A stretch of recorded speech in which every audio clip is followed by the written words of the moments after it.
Bonjour tout le monde, présentation du scarificateur aérateur électrique de Lidl, le FLV 1200A1. Il a une puissance de 1200 watts et une vitesse de rotation de 3600 tours par minute. Il a un bac de 30 litres. Il est fourni avec deux rouleaux interchangeables, un rouleau aérateur avec 42 griffes en acier pour éliminer la mousse et le feutre. Il fait 31 cm. Et un rouleau scarificateur avec 8 lames en acier inox pour régénérer gazon et pelouse. Alors on y trouve la notice d'utilisation et on y trouve le scarificateur à monter. On a le guidon, le sac de récupération. À ce niveau-là, c'est du plastique mou. On verra dans le temps la résistance, mais le sac me paraît vraiment très fin. On a de la visserie de montage. On a le rouleau aérateur. Il peut également faire office d'instrument de musique. Et enfin on a le scarificateur. Là c'est un plastique un peu plus dur. Et là vous pouvez voir que le rouleau scarificateur est déjà prémonté. Je vais faire le montage. Le montage je vous le mettrai en fin de vidéo. Il sera sur la chaîne secondaire. Et on se retrouve tout de suite après. Voilà, le scarificateur est monté. Ici vous avez le câble d'alimentation. Un petit système pour tenir le câble. Ici le bouton de fonctionnement et la sécurité. Pour faire fonctionner il faudra appuyer et tirer. Ici vous avez un outil pour pouvoir changer les rouleaux.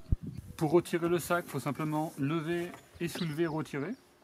Et pour remettre le sac, pareil, il faut remettre et poser. Ici vous avez un petit levier pour pouvoir régler la hauteur de coupe. C'est sur 4 positions. Pour régler les positions c'est très simple, on tire vers soi et on tourne. Là je suis en position 1. On tire et on tourne. Et il faudra faire la même chose de l'autre côté. Donc on voit quand même que ça se règle assez facilement.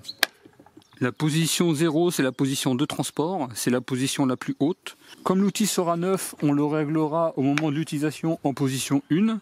Si vous voyez qu'il est trop haut, vous pouvez baisser et ainsi de suite. Normalement, les lames étant neuves, la position 1 étant la position de travail initiale.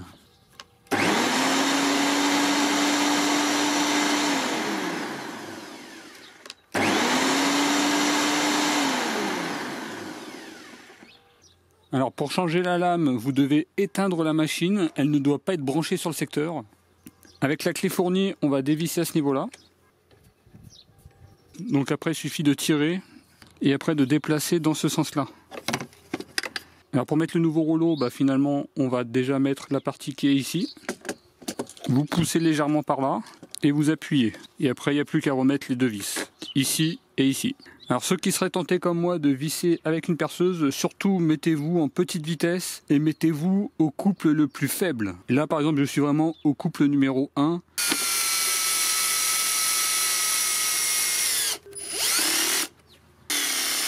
Et bien entendu vous serrez après à la main. Voilà, au niveau du test vous le trouverez un petit peu plus tard, mais vous voyez j'ai vraiment des zones où il y a énormément de mousse. Donc on va voir ce que ça va donner. Alors au niveau de la machine, moi j'aime bien, c'est le système pour régler la hauteur qui se fait assez rapidement. Ce que j'aime moins, c'est le système de changement de la lame. Le sac a l'air vraiment très fin, donc également dans le temps on verra ce que ça va donner.